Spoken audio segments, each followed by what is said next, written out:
Hello everyone and welcome to today's video. Today we'll talk about H-index and we will explain to you in details what is H-index. So H-index is a numerical indicator of how productive influential a researcher is.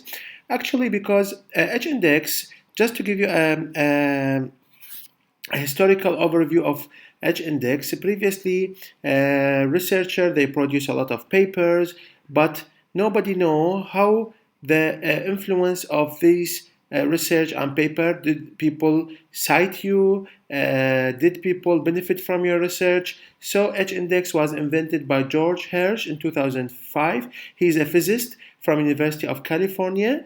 So Professor Hirsch wanted to create a numerical indication of the contribution a researcher has made to the field of physics. So he invented this one in 2005.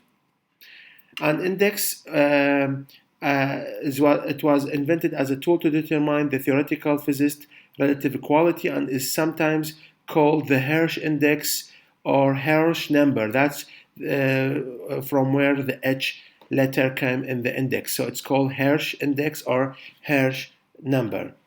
H index is the highest number of paper that a scientist have written that have each received at least that number of citation. So for a very simple example, if someone got H index of 50, that means he published or he written 50 papers that have each had at least 50 citation.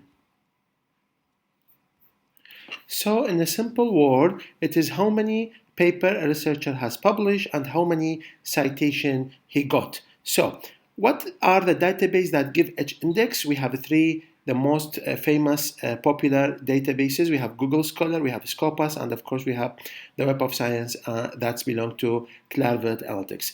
So if you go to the Google Scholar, this is the profile, researcher profile in Google Scholar. You can see here the citation, number of citation, the H index, and also later we'll talk about I10 index. So this is the H index. So you can see 11, that means you have published at least 11 paper. Each one of them has been cited more than 11 times.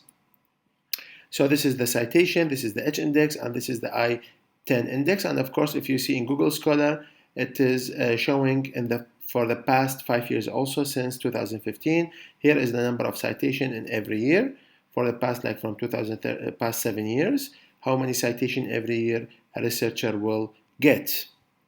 So the second one is, this is in Scopus. This is if you go to the profile and Scopus, here the H index, and also here you will get what is the citation. This is in red color and the blue color is the document. Later we will talk why there is a difference between the H index in different databases.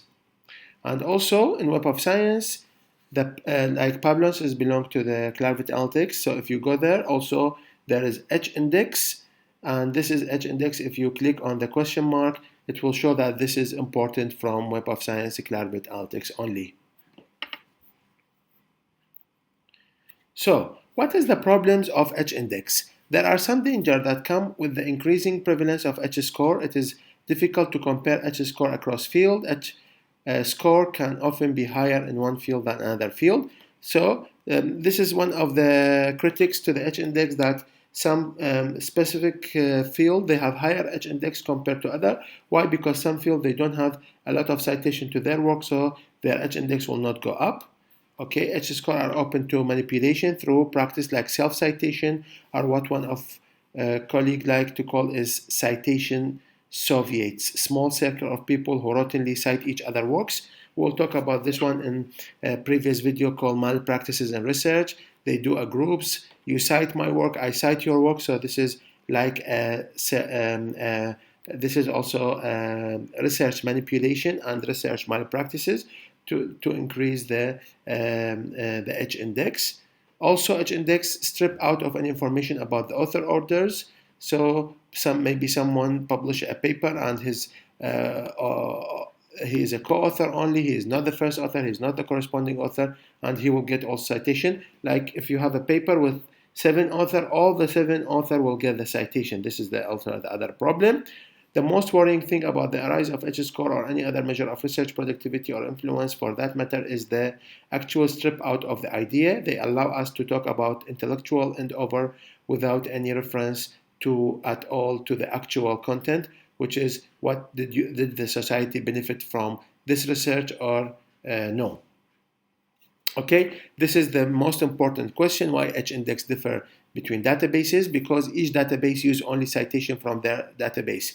Example, if someone cite your paper and he publish in a journal that it's not in Scopus, so H-index in Scopus will not increase. Your citation number in Scopus will not increase. Same to the Web of Science, except for Google Scholar. Google Scholar, they take everything.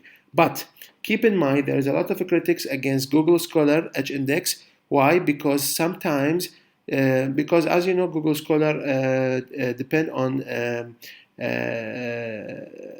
this one, the artificial intelligence, AI. That's why sometimes you will get a citation under your profile that do not belong to you. That's why it is required for authors to regularly check their profile. If you have any citation on any paper under your profile that don't belong to you, you can just delete it, so to keep your H-index and your citation as correct as possible. The other things that the citation, like in Google Scholar, cannot be corrected. It is automatically added, so you cannot ask to add citation to your profile. But for Scopus, you can ask for correction. If the paper is in Scopus and you have the link, you have everything, you can ask to edit the citation. This is the difference. Let's talk about the I10 Index. It is only available on Google Scholar and it's used in Google's My Citation feature. The I10 Index is the number of publications with at least 10 citations. This is very simple measure, is only used by Google Scholar and is another way to help gauge the productivity of a researcher. So this is, if we go back here to Google Scholar, you can see the I10 Index 14. That means you have a 14 paper. Each one of them has been cited more than 10 times. So this is the I10. Advantage of I10 Index is very simple and straightforward to calculate. And it's My Citation Google Scholar is free and easy to use. But the disadvantage that's only used in Google Scholar, it is not used in Scopus and Web of Science. Thank you so much, and we hope that you benefit from this video and to have now a better idea about H-index, how it is calculated and how it is used. Thank you so much.